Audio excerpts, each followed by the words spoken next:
Hi hello வணக்கங்க. நம்ம இன்றைக்கி எதை பற்றி பார்க்க போகிறோன்னு கேட்டிங்கன்னா, பிரவீன் இயக்கத்தில் ஆரியன் திரைப்படம் தாங்க. படம் வந்து த்ரில்லர் படங்க. படத்தில் யார் யார் நடிச்சிருக்கான்னு கேட்டிங்கன்னா, விஷ்ணு விஷால் நடிச்சிருக்காரு. அப்புறமேட்டு நம்ம செல்வராகவன் சூப்பராக நடிச்சிருக்காரு. அப்புறம் வந்து ஸ்ரீராதாங்கிறவங்க நடிச்சிருக்காங்க. அப்புறம் வந்து சின்ன சின்ன கேரக்டர்லாம் வராங்க. படத்தோட கதை என்ன அப்படின்னு கேட்டிங்கன்னா, இந்த சமுதாயத்தில் வந்து அன்றாடம் வேலை செய்கிறாங்களா, ஒரு குப்பை அள்ளுறவங்களா இருக்கட்டும், ஒரு ஏதோ ஒரு வேலை செய்கிறவங்களா இருக்கட்டும், அவங்கள வந்து மதிக்கணும் அப்படிங்கிறது தாங்க அந்த படத்தோட வந்து கரு. எப்படி இதை சொல்கிறதுனா, ஒரு 5 கொலையை வந்து நம்ம செல்வராகவனை வந்து நான் பண்ண போகிறேன் அப்படின்னு சொல்லி ஆரம்பிக்கிறாருங்க. ஆரம்பித்து ஃபஸ்ட்டு வந்து அவர் செத்துருந்தார். 5 கொலையை இவர் பண்ணினாரா இல்லையா அப்படிங்கிறதாங்க அந்த படத்தோட கதை. ஃபஸ்ட்டு படம் ஆரம்பிக்கும் போதே நம்ம செல்வராகவன் கிட்ட இருந்து தாங்க படம் ஆரம்பிக்குது. என்ன விஷயம் அப்படின்னு கேட்டிங்கன்னா, ஒரு டிவி நிகழ்ச்சி வந்து டிஆர்பி ரேட்டிங் 2 இதுக்கு வந்து போட்டியாக இருக்குது. ஒரு நடிகரை வந்து பேட்டி எடுக்கிறதுல வந்து 2 சேனலுக்கு வந்து போட்டியாக இருக்குது. அந்த சேனலுக்குள்ளே வந்து போட்டியாக இருக்கிற ஒரு நடிகரை வந்து இன்டர்வியூ எடுக்கிறாங்க. அந்த இன்டர்வியூ எடுக்கிற கூட்டத்துக்கு இவர் வந்து பார்வையாளராக நம்ம செல்வராகவன் வந்து உள்ளே என்ட்ரி ஆகிறாரு. உள்ளே என்ட்ரி ஆகிற உடனே அவரும் வந்து புறக்கணிக்கப்பட்டவர், இந்த சமுதாயத்தில் வந்து புறக்கணிக்கப்பட்டவருங்கிற கணக்கில் வந்து அவர் ஒரு இயக்கத்தில் இருக்கிறாரு. அந்த டிவி நிகழ்ச்சியில் பங்கேற்று அந்த நடிகரை வந்து இன்டர்வியூ எடுக்கிற நடிகரை வந்து ஷூட்டிங் பண்ணுறாரு. ஷூட்டிங் பண்ணி இந்த மாதிரி படம் வந்து ஃபஸ்ட் எடுத்தோடனே உங்களுக்கு வந்து ஆரம்பிக்குது. ஷூட்டிங் பண்ணி முடிச்சுட்டு இவர் வந்து போலீஸ் எல்லாம் அந்த பில்டிங் ஃபுல்லாக, ஏன்னா அவர் வந்து சொல்கிறாரு, நான் இப்போ ஒரு கொலை பண்ண போகிறேன், ஒரே ஒரு ஆள் தான் கொலை பண்ண போகிறேன் அப்படின்னு சொல்லி ஒரு ட்விஸ்ட் மாதிரி ஒன்று வச்சு, நீங்கள் எதுக்காக கொலை பண்ணுறீங்க, உங்கள் டிமாண்ட் என்ன அப்படிங்கிற மாதிரி வெளியிலேருந்து போலீஸ்காரங்களாம் வந்து அந்த வயர்லெஸ் மூலிமா அந்த பேட்டி எடுக்கிறவங்கக்கிட்ட வந்து ஸ்ரீராதாங்கிறவங்கக்கிட்ட வந்து பேட்டி எடுக்கிறவங்கக்கிட்ட வந்து சொல்லி அப்படியே அவர்கிட்ட பேச்சு கொடுக்க அவங்க அப்படியே பேச்சு கொடுக்குறாங்க. ஆனால் வந்து இவர் வந்து தெரிஞ்சுக்கிடுது, இவருக்கு செல்வராகவனுக்கு வந்து நம்ம சாவ போகிறோம், எப்படியும் செத்துருவோம் அப்படிங்கிறத தெரிஞ்சுக்கிட்டு கடைசியில் வந்து நான் தான் சாவ போகிறேன் அப்படிங்கிற மாதிரி சொல்லி ஆரம்பித்து ஃபஸ்ட்டு சூசைட் பண்ணிக்கிறாரு. ஆனால் நான் வந்து 5 கொலை பண்ண போகிறேன், உங்கள் முன்னாடியே தான் பண்ணுவேன் அப்படிங்கிற மாதிரி சொல்லி ஃபஸ்ட்டு கொலை வந்து அவரே பண்ணிக்கிறாருங்க. அவர் சொன்ன மாதிரி 5 கொலையை பண்ணி முடிக்கிறாரா என்னங்கிறதாங்க அந்த படத்தோடைய கதை. கிட்டத்தட்ட ஒரு 20 நிமிஷம் வந்து நம்ம செல்வராகவன் வந்து சும்மா சூப்பராக பர்ஃபார்மன்ஸ் பண்ணியிருக்காரு. கதாநாயகனை 20 நிமிஷம் கழித்து தான் வந்து என்ட்ரி ஆகுறாருங்க. நம்ம விஷ்ணு விஷாலே வந்து 20 நிமிஷம் கழித்து தான் என்ட்ரி ஆகுறாரு. அந்த 20 நிமிஷம் சூப்பராக நம்ம செல்வராகவன் வந்து நல்லா பண்ணியிருக்காரு.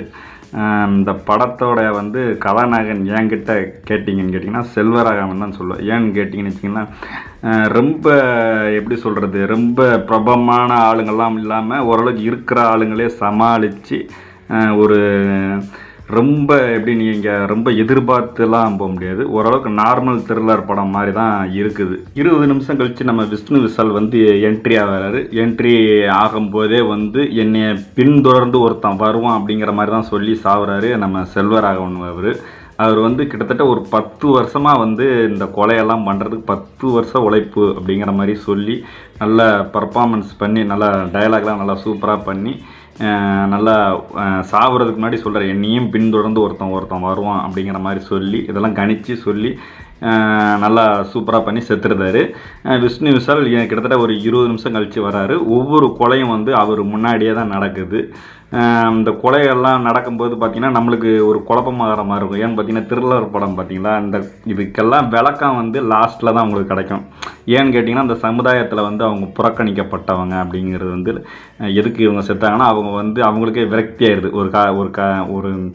ஒரு கட்டத்தில் மேலே இப்போ ஒரு தொழில் செய்கிறாங்க அப்படின்னா வீட்டில் ஓரளவுக்கு ஆதரவு இருக்காது, இல்லை வெளியில் ஒரு ஆதரவு இருக்காது. வெளியில் வந்து ஒரு குப்பை அள்ளுறவனை பார்த்தா என்ன இவன் குப்பை அள்ளுறான், என்ன இவன் இந்த வேலை செய்கிறான் அப்படிங்கிற மாதிரி நினைப்பாங்க. வீட்டுக்கு வந்தாங்கன்னா வீட்டுக்குள்ளேயும் ஒரு ஆறுதல் இருக்காது, அவங்களுக்கே வந்து நாம் வந்து செத்துடலாம் அப்படின்னு நினைப்பாங்க பார்த்தீங்களா. இந்த வாழ வேண்டாம் செத்துடலாம் அப்படின்னு நினைப்பாங்க பார்த்தீங்களா. அந்த மாதிரி ஆளுங்களாக இவர் தேர்ந்தெடுத்து அவங்கள வந்து ஒவ்வொரு ஆளாக கொலை பண்ணுவார் நம்ம செல்வராகவன். இது பார்க்குறதுக்கு வந்து நல்லா சூப்பராக தான் இருக்கும். படம் வந்து நல்லா சூப்பராக தான் இருக்கும்.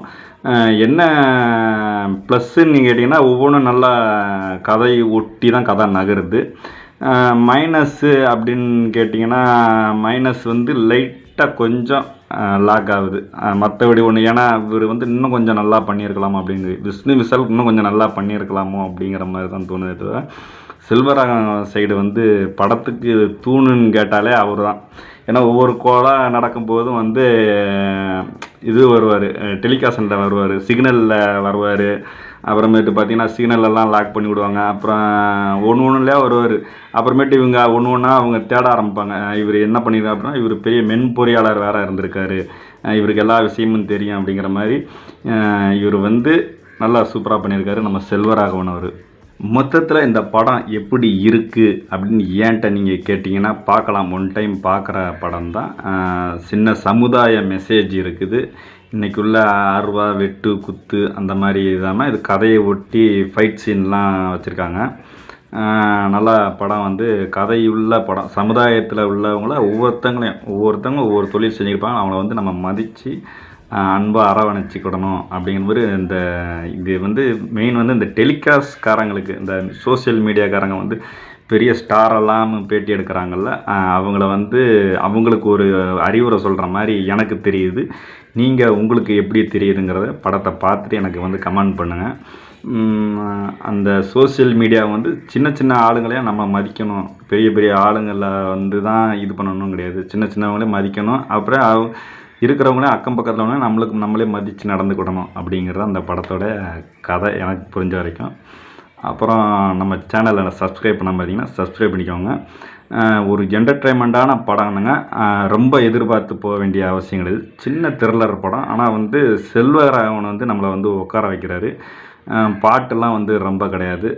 நல்லா மியூசிக் வந்து பிஜிஎம் வந்து இவர் ஜிப்ரான்கிறவர் வந்து கொஞ்சம் நல்லா தான் பண்ணியிருக்காரு. இன்னும் கொஞ்சம் நல்லா பண்ணியிருக்கலாம். கொஞ்சம் பரவாயில்ல. இந்த படத்துக்கு, சின்ன பட்ஜெட் படத்துக்கு என்ன தேவையோ அது பண்ணியிருக்காங்க. ரொம்ப எதிர்பார்த்து போகாதீங்க.